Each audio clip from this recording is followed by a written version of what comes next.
Happy Friday, Shaggy SoCal with 2Old4Forza, and yeah, this isn't your regularly scheduled, Thursday night TNT track guide in the Radical RXC. That's coming up, and we're going to take a little side detour to the current Rivals event that's going on in Forza 7. It is the Team JN Joseph Newgarden Bounty Hunter event at the Brickyard. And I think this is like the fourth or fifth year that that Turn 10 is in Forza has put this event on, and it sounds like a simple challenge, kind of like what the drivers are going to be doing this weekend at the Indy 500. Is we're gonna jump into Joseph's 2018 IR 18 Dallara.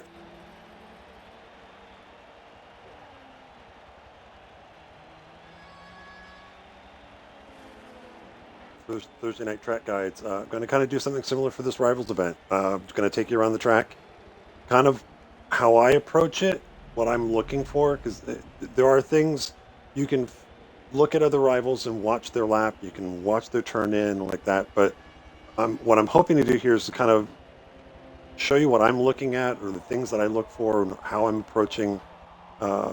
approach doing a lap here. Maybe kind of fill in some blanks that will help you guys find those hundredths, and it's going to be hundredths here as you're running laps. And then after I kind of do that, then the boring stuff will begin. I'm just going to try and run some laps and see if I can chase down Joseph. So that being said, I'm just going to go ahead and we're going to do a start race here.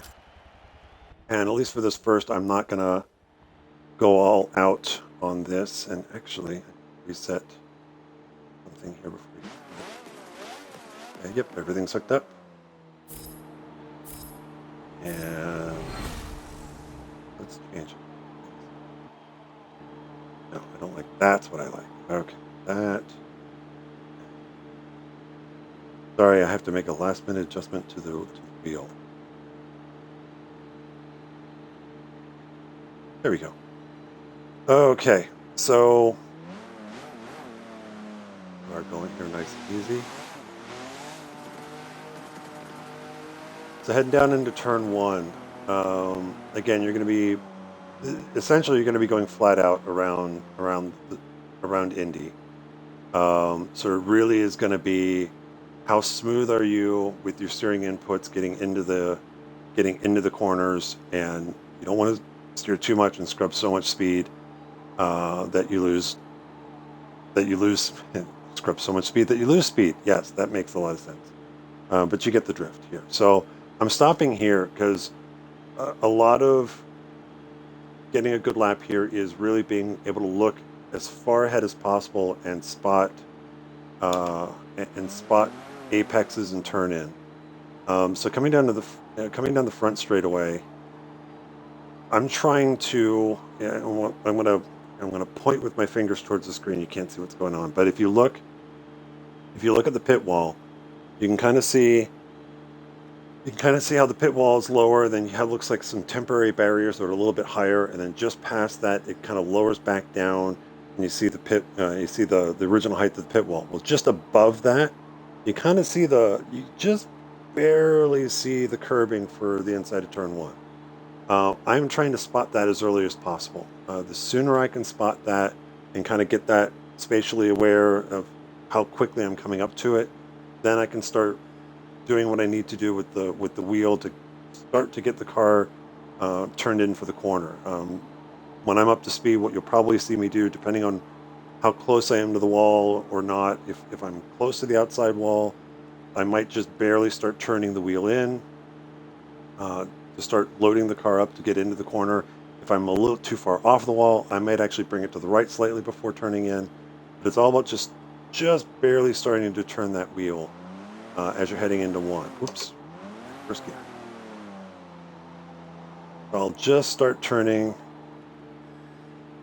in for the corner, and this right here, stop.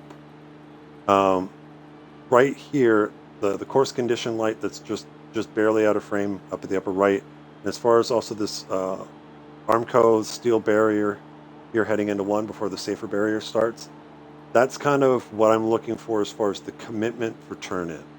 It is something at speed, you'll kind of get into a rhythm with it, but if you're not already really starting to turn in for turn one, by the time you're passing this, you're probably not going to hit it. You're probably going to be offline, or you're going to be making a really severe turn in and scrubbing a lot of speed going in. So as I'm starting to arc the car in, positioning for turn one, the curbing is pretty even. I'm using the start of the curbing as a reference as I'm approaching it. So I'll start to turn in, and I'm probably a little shallower than I'll be when I'm in actually driving. And where I'm trying to position the car into one is at the start of the curb. I actually want to be slightly above the white line. You can just see I'm just barely starting to bring up the track limits.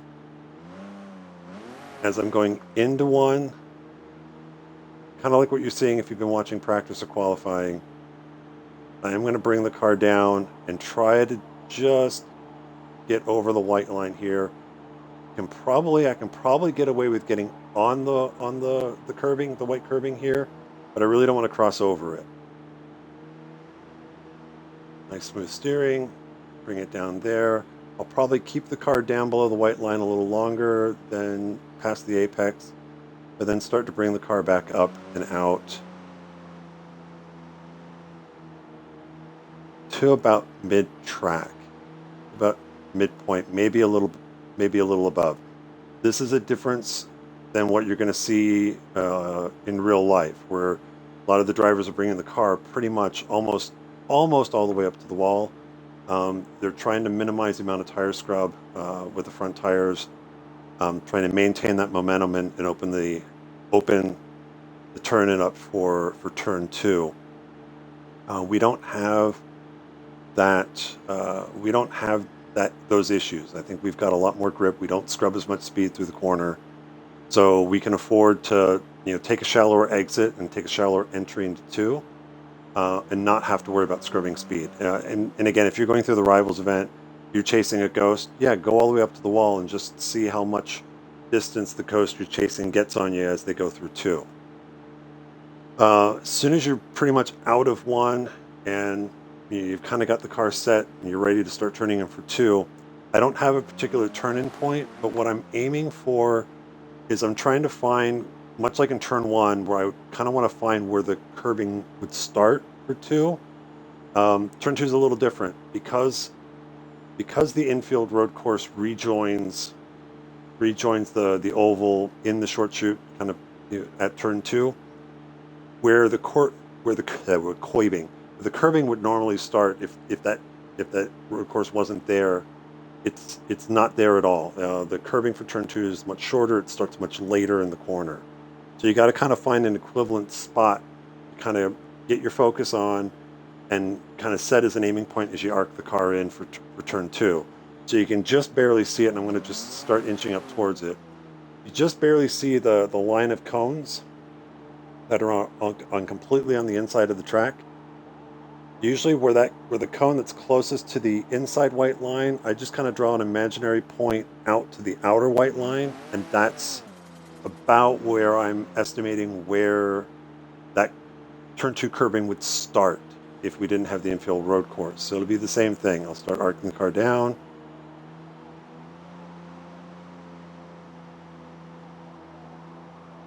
Be a little above the white line at this point, and then start to drop it below the white line before I even get. We'll see if I maintain that at speed.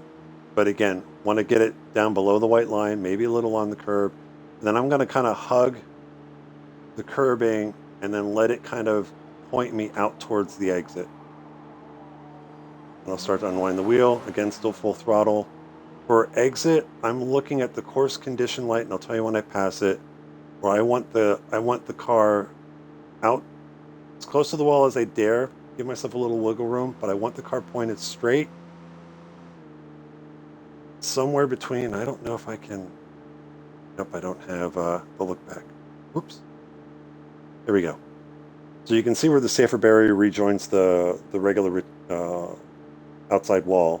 So that just past that, but definitely by the time I'm reaching the course condition light here and the gate, I want to have the car straight along the wall, still full throttle down the back straight.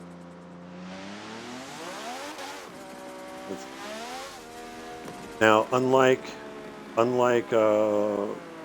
what Joseph and the other 32 drivers are doing at Indy, we're not running staggered. We don't have staggered tires here at Indy. So again, when we exit, keep the car straight, keep it along the wall. Because of the stagger, and they don't want to scrub too much of the front tires for tire deg, they're going to let the car just kind of naturally coast to the left, cross maybe halfway across the track, and then start bringing it back for 3. We don't need to worry about doing that. So just keep the car straight along the wall. If you find that you do come off the wall a bit, just slowly bring it back over, but you want to be fairly close to the wall as you're approaching 3. I'm kind of stopping here, and much like 1, the sooner you can spot the curbing for the inside of 1, the better. So I'm already kind of looking. You can kind of see the curve and kind of get that aware of like where that's upcoming. Really can't talk today. But as far as turn in, what I'm looking for as far as when I'm going to start turning the car in is about, at least for the frame of view I'm running, is about where that, you can see the ambulance on the left side there and the end of that inside retaining wall. That's what I'm kind of using as a reference point of, okay, I need to start turning in now. And that'll also kind of correlate in. You'll start to kind of go into the banking. And turn 3, the curbing is very much like turn 1. So the second you can spot the beginning of the inside curbing for 3, that's the target you want to aim for, as far as to just start arcing the car in so that you're just above the white line at that curbing.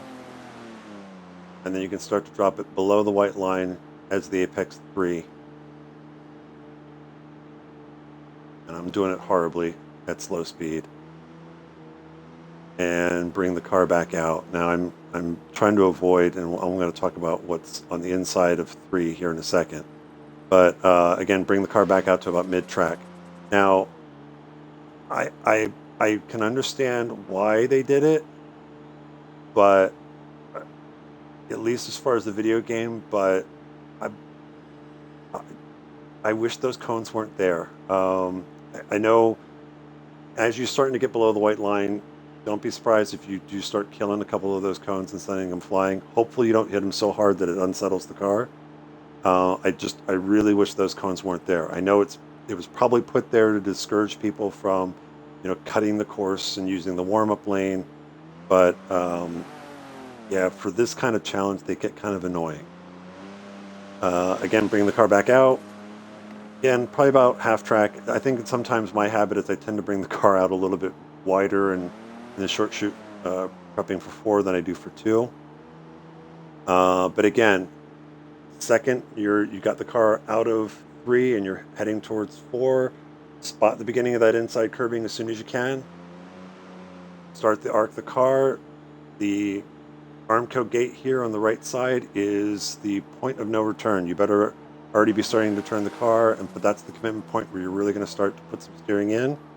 Try not to scrub the tires, and same thing, a little above the white line as you get to the beginning of the curbing. I tend to then cross the curbing, try not to hit the cones, and then much like 3, I'm going to hug the curbing a little longer off past the apex and kind of use the end of this curbing as a guide to kind of point me out towards the exit of 4 back onto the front straightaway. Exit point here is again, where you can see the color difference between the safer barrier and the concrete wall. That's a good early spot. I mean, if you have the car out by that point, that's fine. I'm actually aiming a little bit past that. You can just barely see it there. It's the white outline for turn 1 of the Grand Prix circuit. That's where I'm usually aiming to have the car out straight, pointed straight down the front straightaway about at this point. So I wouldn't go any later than that. Then I think then you're pinching the corner too much. But that's, in a nutshell, that's kind of what I'm doing. And again, coming down the front straightaway full throttle, and if you've done a good lap, hopefully you'll be faster than Joseph. If not, keep going. That's, in a nutshell, in roughly 12 minutes, kind of the little things that I'm looking for as I'm getting up to speed. But even a lot of that, it's still done by feel. But it's just trying to get your vision as far ahead as possible, being as smooth with your steering inputs as possible, so that you're not losing speed in the corners. I would say from my own experience that that for this particular challenge, wheel users have a little bit more of an advantage, just because you can dial in just the right amount of steering as possible, without scrubbing the front tires. I know for me, between using a wheel that I'm on now and the controller, it can be as much as a half a second difference in the lap, because when it comes to this challenge, I'm horrible with the controller about trying not to scrub speed. So with that, I'm actually going to back out of this, and we're going to go see where Joseph is right now. Yeah, I will lose. That lap was really, really slow, so I'm okay losing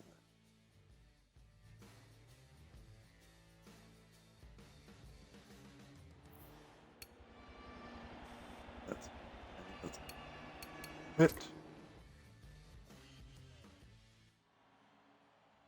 Yes. First place.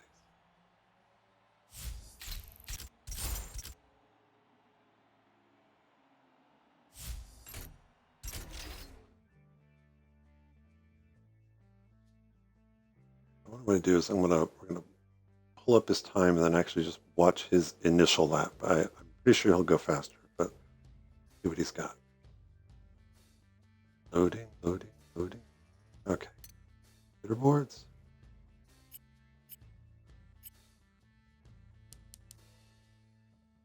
He's still at 39,158. Watch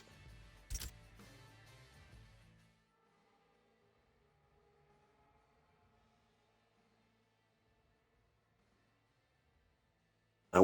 What I would love in the next Forza Motorsport, if they're going to continue kind of doing this tradition, it'd be kind of cool if the next Forza Motorsport actually made us do a full qualifying run, 4-lap average instead of a 1-lap. Pretty smooth there, Joseph.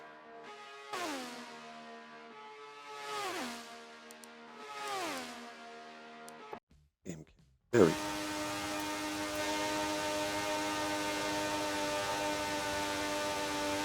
We'll watch a lap here. Yeah, he's not flirting with the inside curbing as much as I think I'll end up doing. Let's see what he does here in a lap.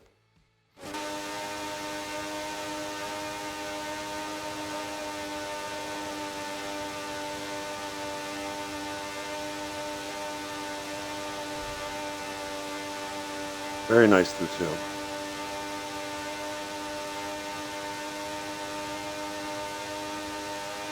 Back.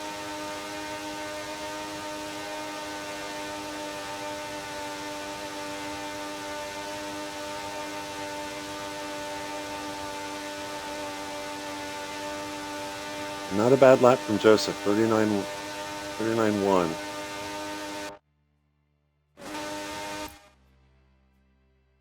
But you can kind of see, his turn in. He's just getting up a little white line. I think he's not flirting as much with the curb as he might be able to get away with. But we'll see how he improves his time over the next week.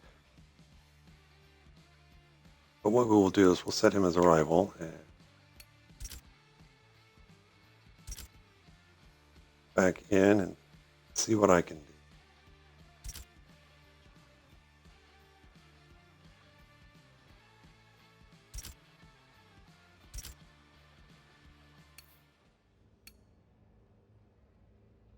while I'm waiting for this to load. Again, I'm not using a controller. I'm actually wired up like a Christmas tree. I have a Fanatec wheel from my Xbox 360 days that I've got wired up through a drive hub into my controller.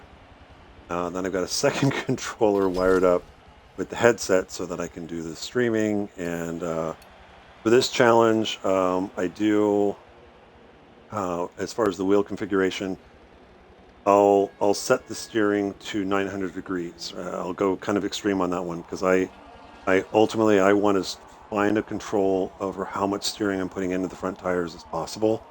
Again, it's one of the advantages of the wheel over the controller. I'm not sure. I think I'm still set to normal steering. I think I'll start with that. Sometimes I've run sim steering, which will give you a little more instant, turn in off center. But it also makes it incredibly difficult to recover from a spin. If I were to hook the front tires on the inside grass, and I'll be in the wall at that point. So we'll play it safe, and we'll leave it on normal for now and see what we can do. I'm not going to race with ghosts. I usually, when I start these, I like to kind of get out there and get into my own rhythm first, and then if I really need to start pushing pace, I'll probably chase the ghost at that point. And usually I'll probably chase the number one ghost, and then it's just a game of how close can I stick to them. But one other change I want to make. Don't want braking. Don't think we need it. There is no braking.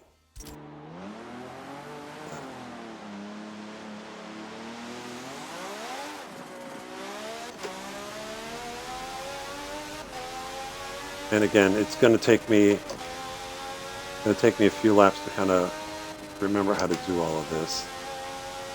I haven't used this wheel in quite a while.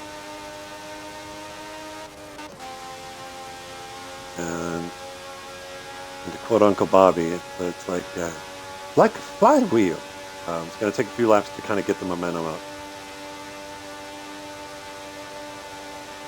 A little high.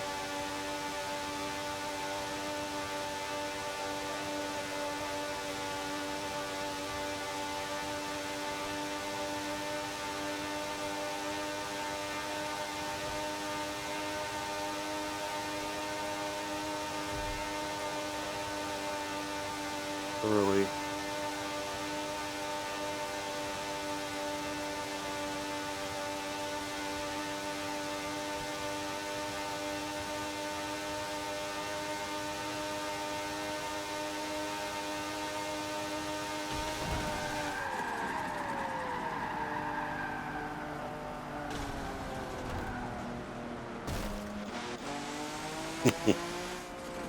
Good cones. Actually, I'm going to check one of the things too.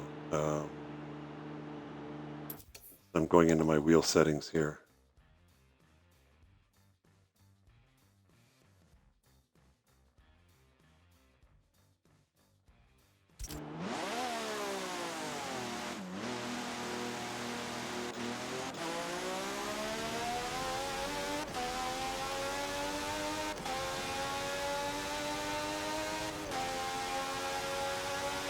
All right, let's try this again.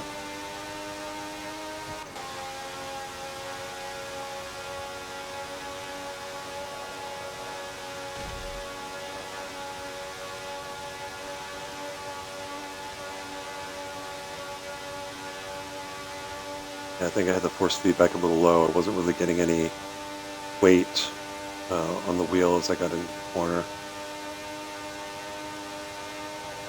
Oh, that was early.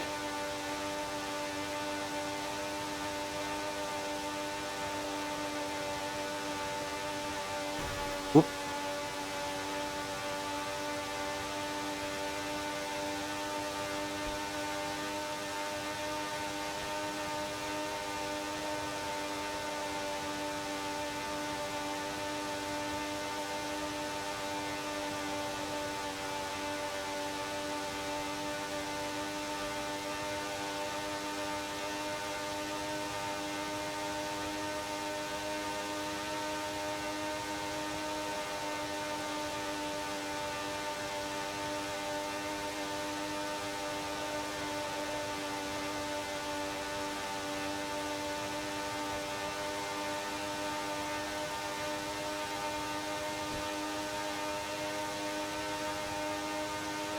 2, getting there.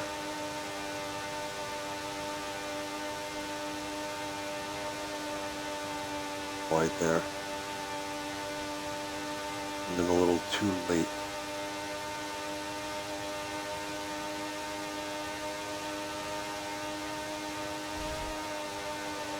Still turning in too early there.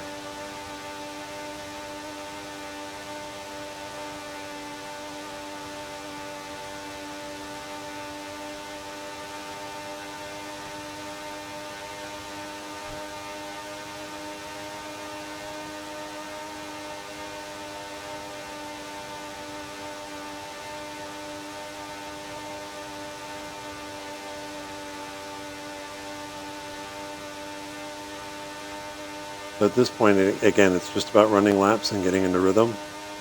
Some laps are going to be good, some laps are going to suck.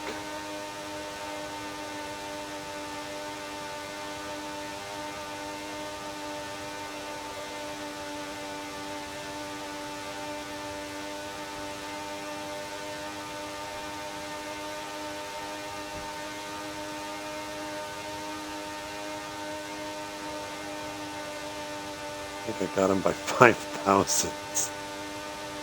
So yeah, he's definitely got, there's definitely more speed out there.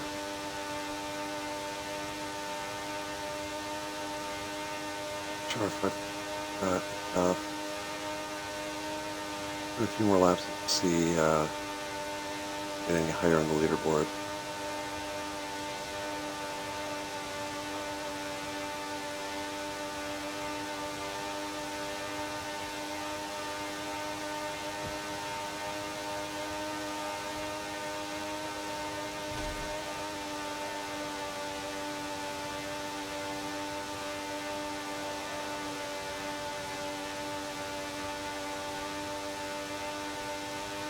Actually, already dirtied the lap. Just want to see what the difference is.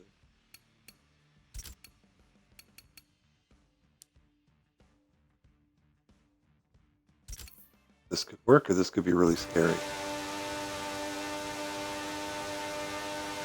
A little bit more. Yeah. The car is a little bit more nervous, but it's not as, at least with me with the wheel, it's not as wallowy off center as it is with normal. And again, the big difference there is normal. If you do get into a bit of a tank slapper, you can, with the controller, flick the stick to counter steer. You wouldn't be able to do that with sim steering. But then the advantage of sim steering is you get much better response on turning.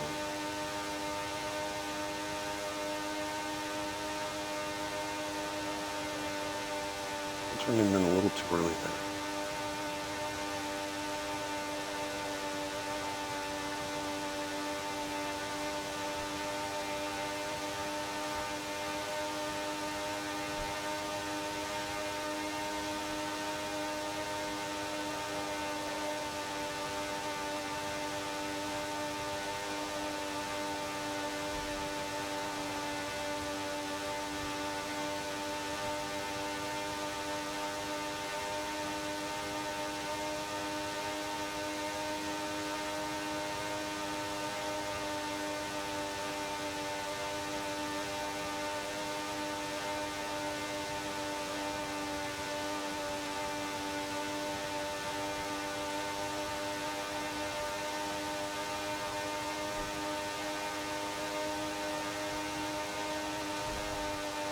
Too aggressive on turn in.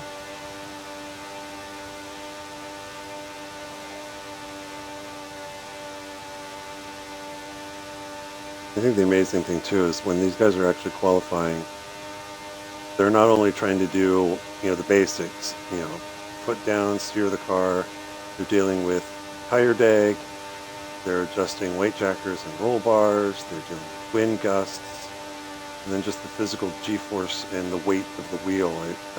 Again, I think for this, it's like we're just barely dipping our toe into what these guys go through.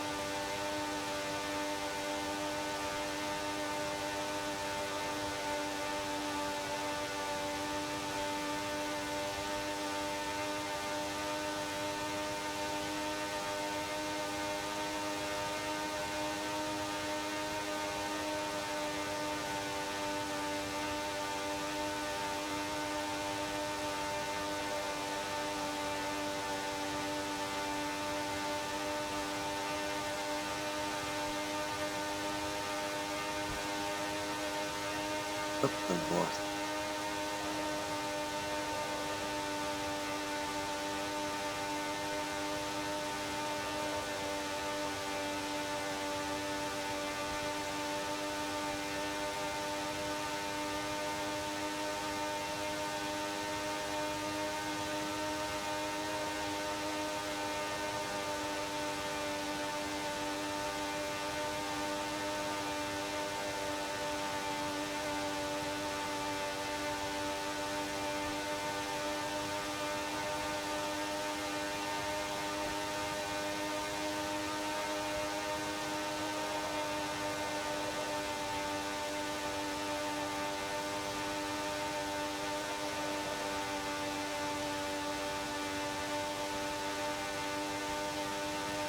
Hey, Wheat, I'm coming for you.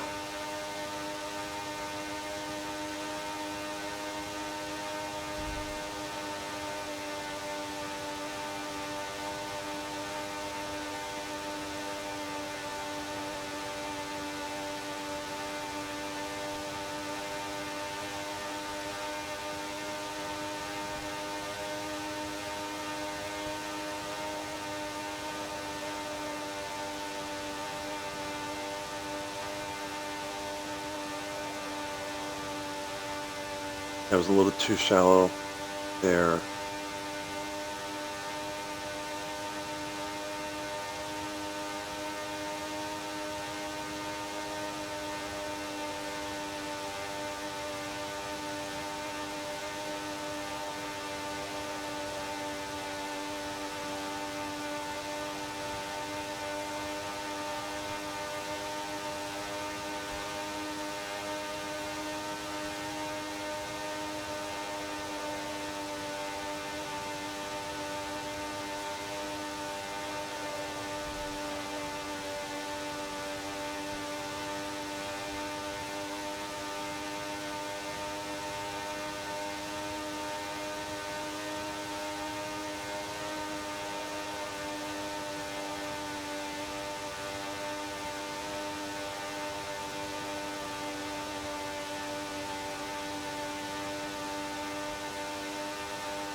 Realize I have fuel and tire wear on as well. I'll run out of fuel here in a lap or two. Try that.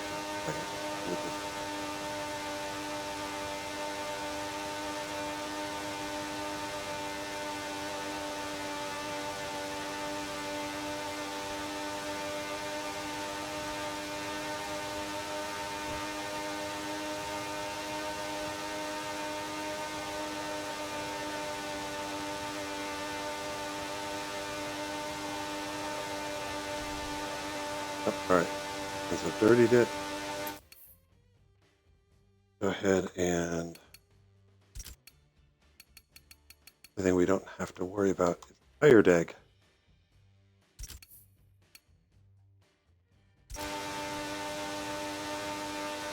Crash damage.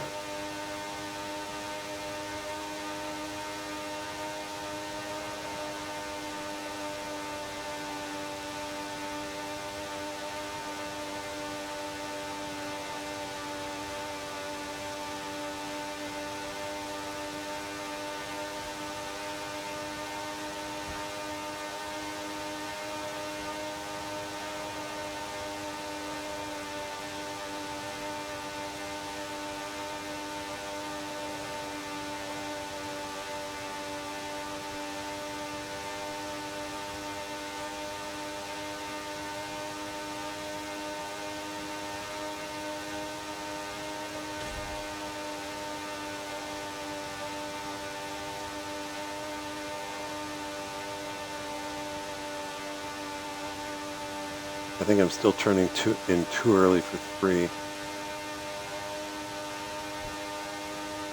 Shooting up the back.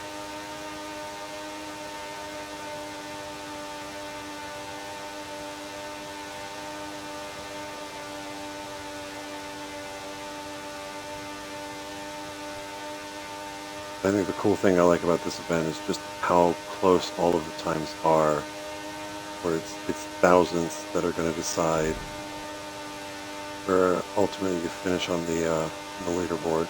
Oh, that was way too. I can't talk and drive at the same time.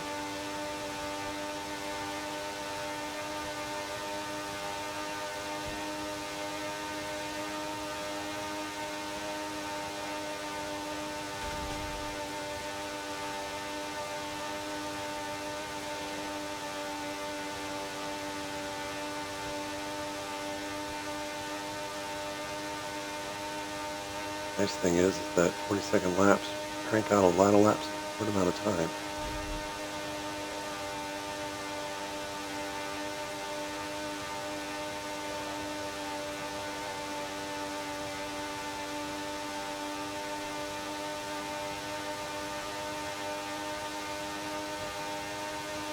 That's what I'm going to do now, just to make this a little less boring, because I actually do want to see if I can, no matter what, 146. I want to see if I can knock a little more time off on that. What I'm going to do is I'm going to finish rate. I'm going to follow whoever the number one guy is or driver. Zoom things. Follow their ghost and just see how close the what looks like a close gap on the time on the leaderboards is actually a pretty sizable gap on track.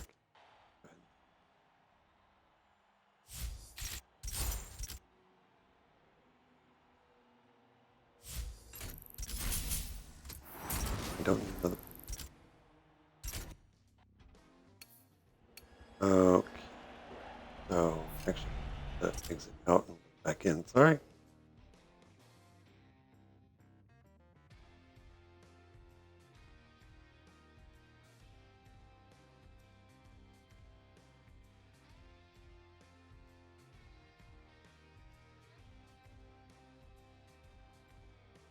Okay.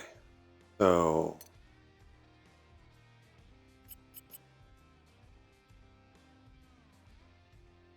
and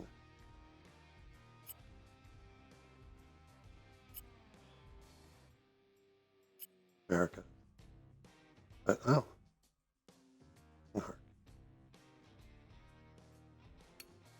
Rival. And again, for me, the goal is not, I don't know, and not that I'm intentionally, I'm not going to say I'm selling myself short, but I do not think I will be able to beat him. That's not really the goal. It is to use him as a rabbit, try and pull me around the track. I got to wait till it loads in before I can setting.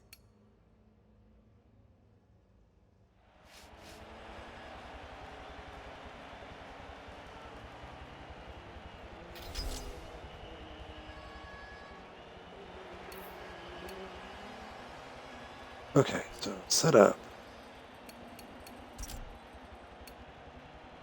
Oh, it's not video, it's HUD. Okay. Here, Ghost. Rivals only.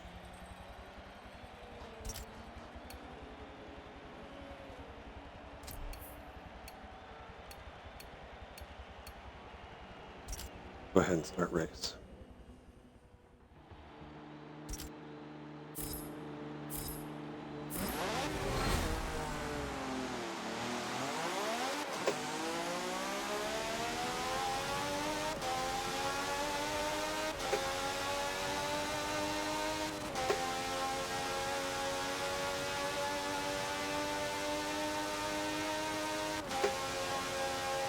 First time I ever lapped Indianapolis in any kind of video game setting was way back in 1994 with the Pirates IndyCar racing game, and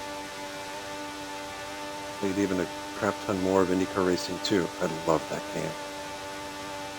The cool part about that one was since Papyrus also had the NASCAR licenses at the time, there was a lot of there's a lot of modders that went and were actually able to convert tracks from the NASCAR game. Oh, that's 30 to the IndyCar game. So in like the late 90s, I was running, Pocono. Whoa! Well, I think I now know why this guy is the number one. Check this out. I think we got a cheater. Turbo boost engaged?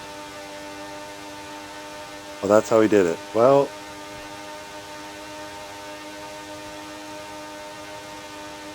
the game remains the same. How close can I get to him?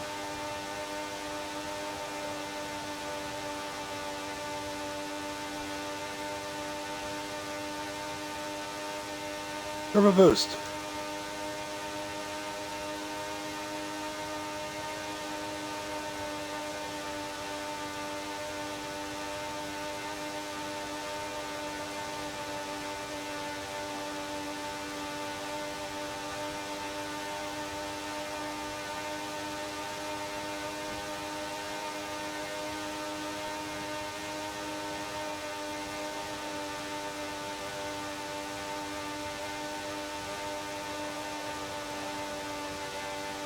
Right there.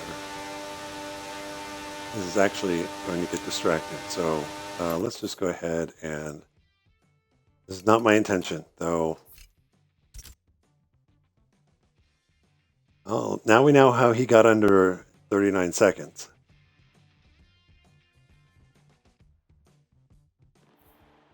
Yeah, I will...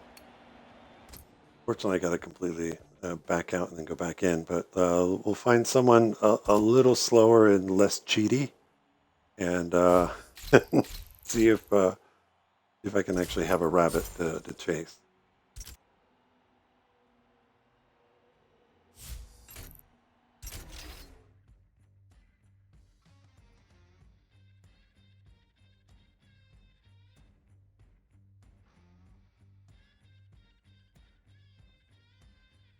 I think Turn 10 needs to call his car into tech inspection once this is over. Something is slightly amiss. Alright, so let's go to the leaderboards again. Let's look at the top scores. Yeah, 39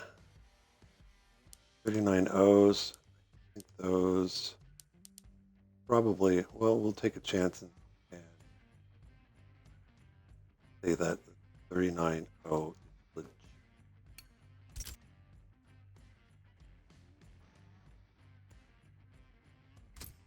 We do that actually.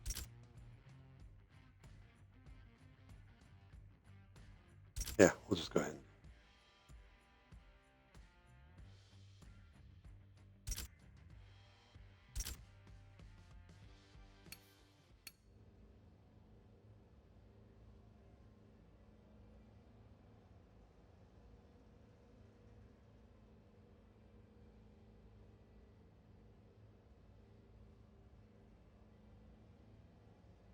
I go for another 15 minutes or 15, 20 minutes, see how many laps we can crank out, see if we can lower my time a little bit, and then call it a night, and then wait and see what Joseph does. And as much as I'd love to see Joseph go full send on us on one of these events, I would prefer if he would, semi-send is fine. I'd rather he focus the full send on Indy.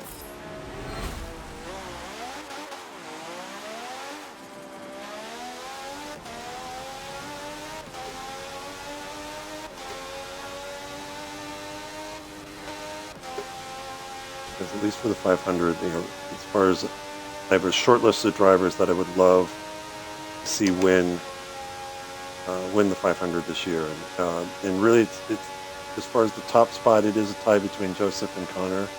I probably want Connor to get that win a little more, and then beyond that, I think the next two in line would be McLaughlin and Palou. But yeah, this guy's more closer to a legit pace. frankly, there's not many drivers in the field that I would be saying, no, I don't want them to win. I think anybody that goes out there and in that race, any of the 33, all deserving. The only.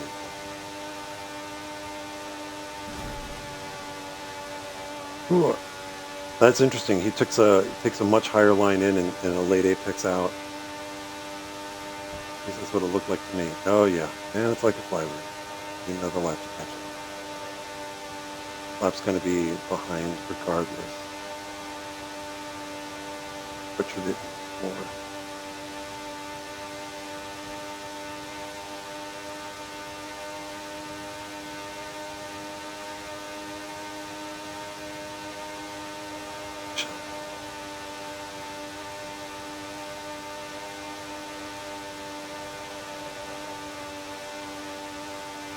That's an interesting line there into 3.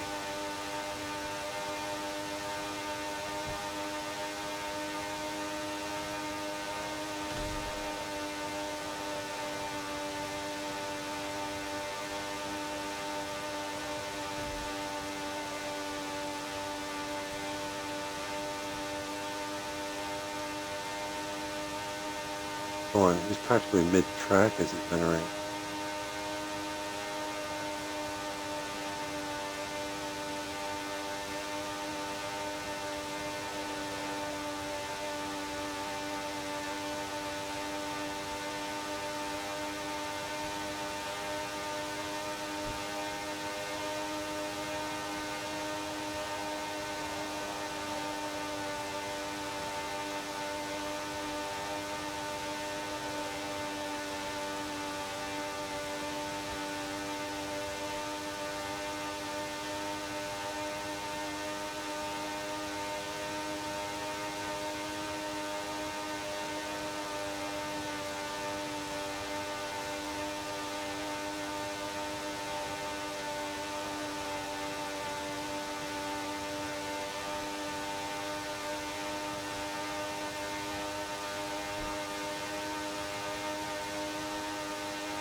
That turned in too early.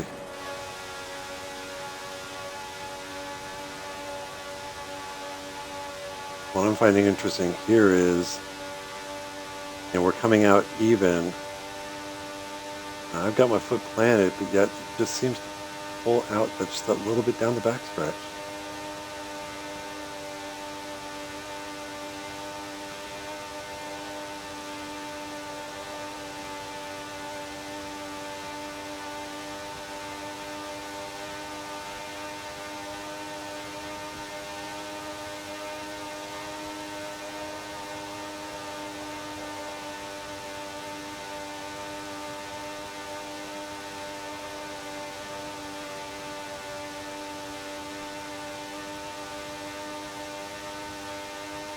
Yeah, like it gets a little boost there.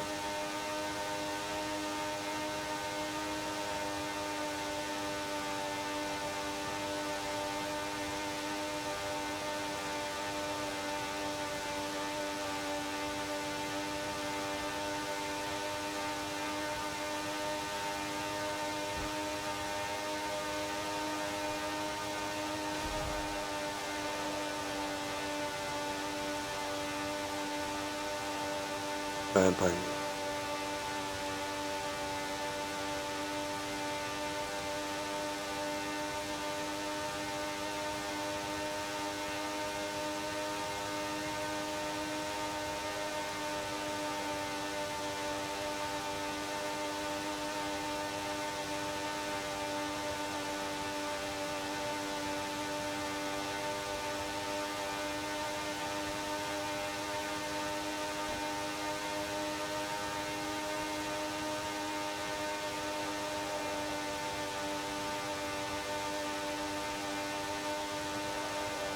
A little wide.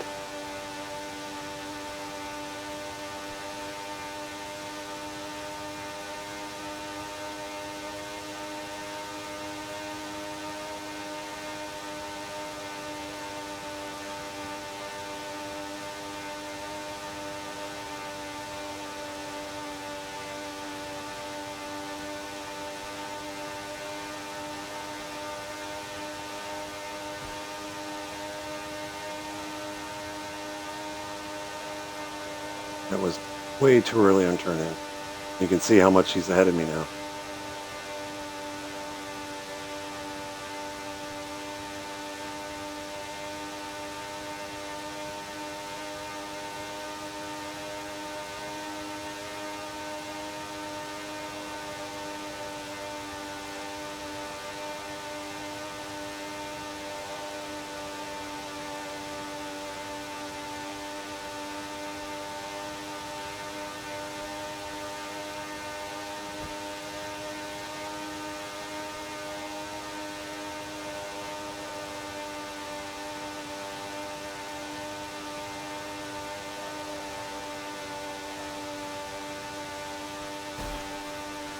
Oh, just kissed the wall.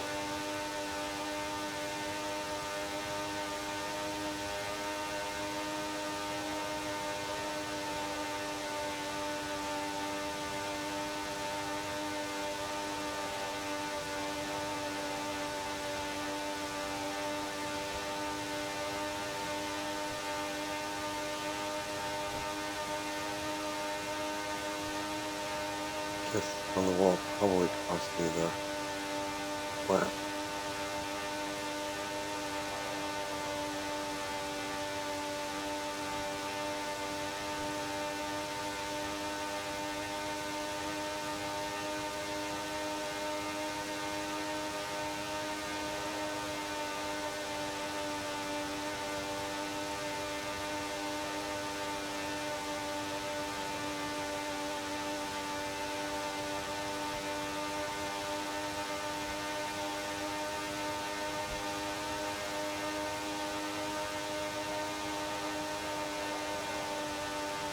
Early.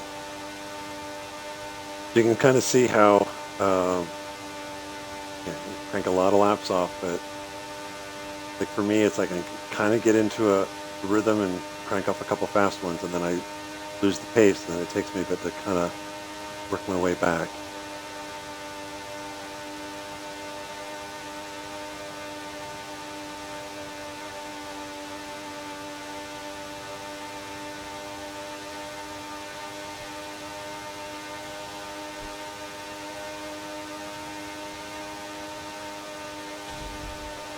Mm.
300ths in the back half of the course. I'm not sure where I'm losing it.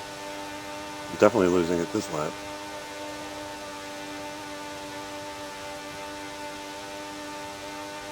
Turbo boost.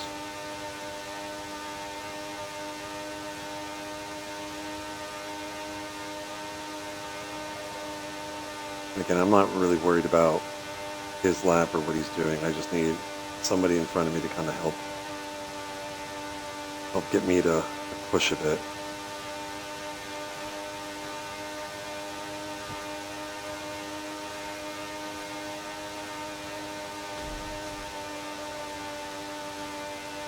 Decent turns, a little much.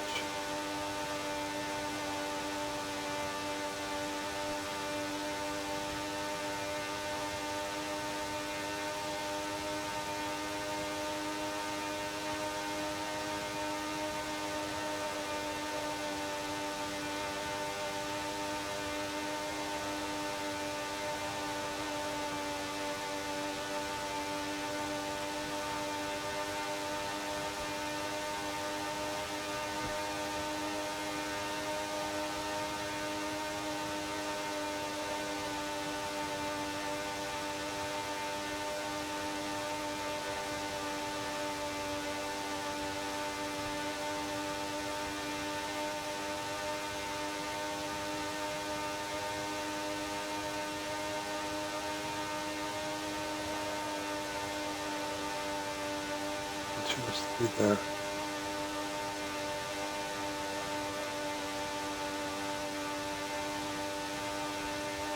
I don't know how much I was up on that lap. I just see the blue and a little closer that time.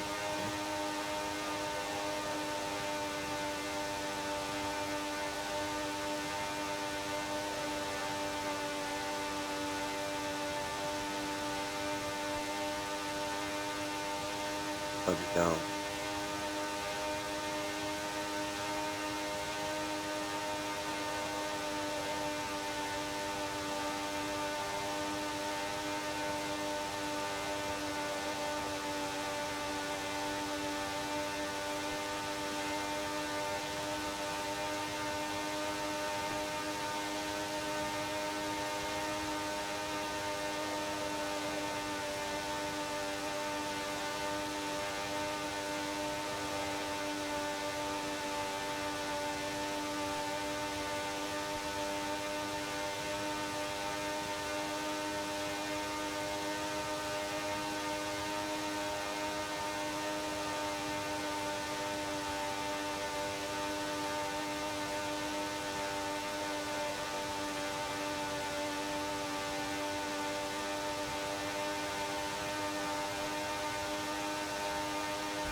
Okay.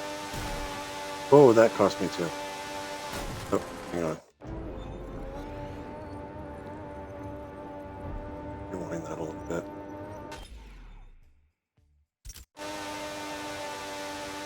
That way the next lap I start will be clean in the quote-unquote last sector.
Oh, that's what happened.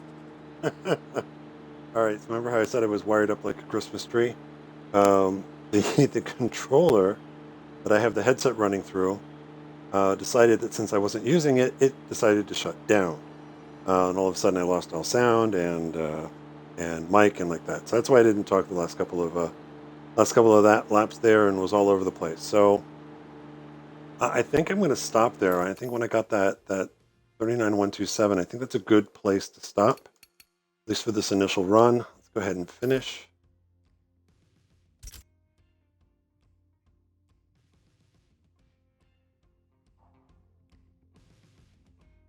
Then just kind of see where everybody's at.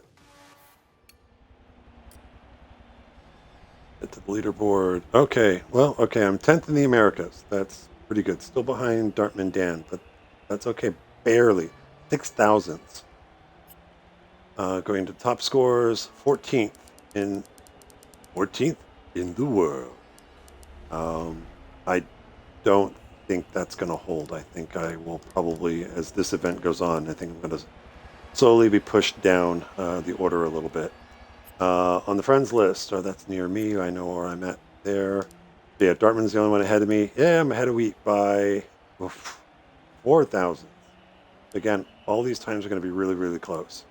And then Joseph, well, he's got, can't do math in my head, 3,100s or 31,000s. Sorry, that he's behind. But again, 31,000s.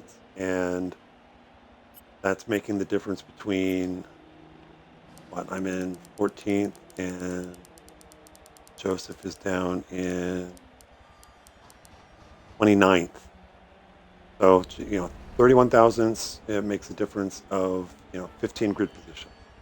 So, yeah, every little bit counts. Don't get discouraged if you're getting out of rhythm or like that. Just relax and just run laps. If you get tired, take a break. I think this event goes until the end of the month. So I would say, run some here or there. Watch qualifying, watch practice, watch the Indy 500. And kind of live vicariously through them here in Forza with this challenge. So, Joseph, I'm not sure if I'll put this on YouTube or not. Don't know if I'll taunt Joseph with this. I usually find that that's a bad idea to taunt Joseph online. Hashtag BMW Brian. But with that, I'm going to call it a night, at least to go get dinner. And then I'll probably be back on a few hours later to record the Radical RXC at Bathurst. And yeah, I'll be on the wheel for that one. That's going to be fun. With that, hope you enjoy it and happy racing.